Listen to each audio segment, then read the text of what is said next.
It's a familiar scene for so many of us. You settle in for the evening, maybe flip on the news to catch up on the day, and you see that trusted face of ABC World News Tonight, David Muir. But on this particular Thursday, the familiar calm was shattered. Instead of the usual opening, Muir had to halt the broadcast to deliver an update so concerning it felt like a body blow to the entire nation. It was a breaking news segment that wasn't just about one isolated incident, but about a national crisis spiraling out of control, seen by many as a disastrous failure for President Donald Trump and his administration. The air felt heavy as Muir, with his signature serious but steady delivery, kicked off the segment. "Good evening," he began. "We begin tonight with the breaking news. The growing chaos facing millions of airline passengers across this country." Chaos. That's not a word any of us want to hear associated with air travel. He laid out the facts, and each one was worse than the last. This wasn't just a computer glitch at one airline.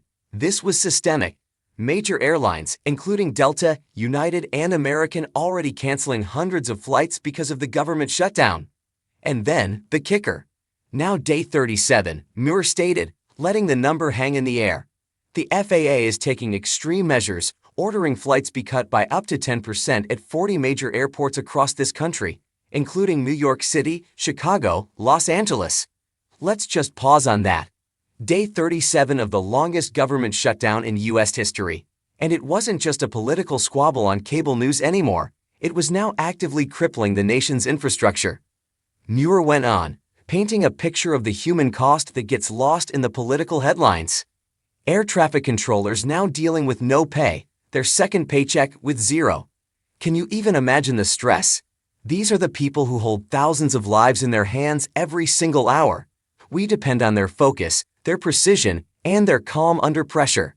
And they were being asked to do this incredibly high-stakes job for free, all while wondering how they were going to pay their mortgage or buy groceries.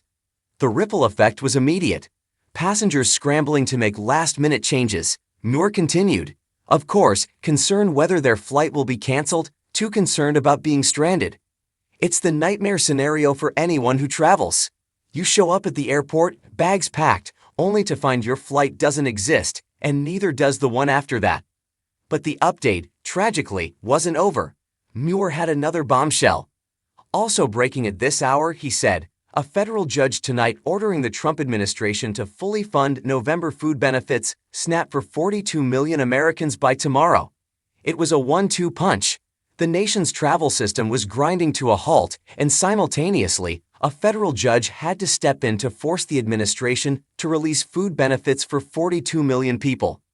To get the view from the ground, David handed it over to ABC's Rachel Scott, who was reporting live from the middle of the storm at Ronald Reagan Washington National Airport. Rachel's report was just as stark. Tonight, a mad scramble for passengers at airports across the country, she began, the frantic energy of the terminal visible behind her. The reason? Airlines were trying to get ahead of a wave of 1,000s of daily flights being canceled. Why? To ease the strain on air traffic controllers from the government shutdown, she confirmed.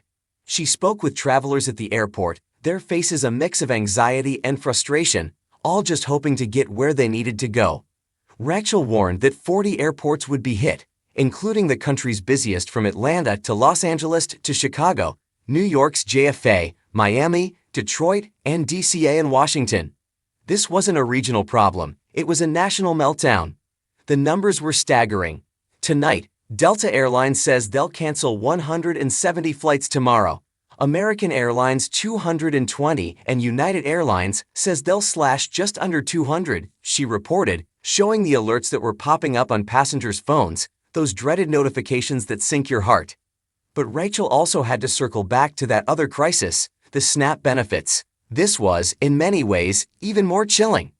She reported that Judge John McConnell had delivered a rebuking to the Trump administration, accusing the White House of trying to withhold benefits for, quote, political reasons. The judge even pointed to the president's own words on social media, where he'd said payments would be given only when Democrats open up government. The administration's response? According to Rachel, they plan to appeal the ruling. This decision left millions of Americans, people who rely on those benefits to feed their families, hanging in limbo. As Rachel concluded her report, the reality set in. So far, at least 700 flights have been canceled, but that number only expected to grow. It was a moment of profound national dysfunction, broadcast live into living rooms across America. And as a segment of the news story was shared on Instagram, the dam of public frustration broke. Viewers were fuming. The comment section lit up, not with partisan debate, but with raw emotional exhaustion and anger. Meanwhile, the rest of the world is shaking their heads and laughing at us. One user penned, capturing the sense of international embarrassment. Another user didn't mince words, declaring, "We're really experiencing the worst president of all time." That sentiment was echoed by someone else who pleaded, "These are our own citizens, the basic human right to have food, water, and shelter. To not use us as your political tools."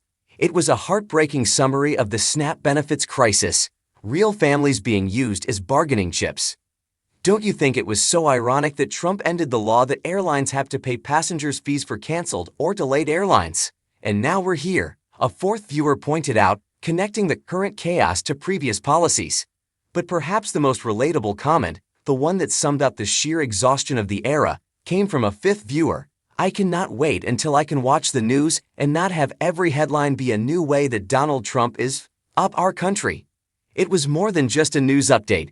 It was a snapshot of a nation at a breaking point, delivered by a solemn David Muir, and the reaction was loud, clear, and full of fury.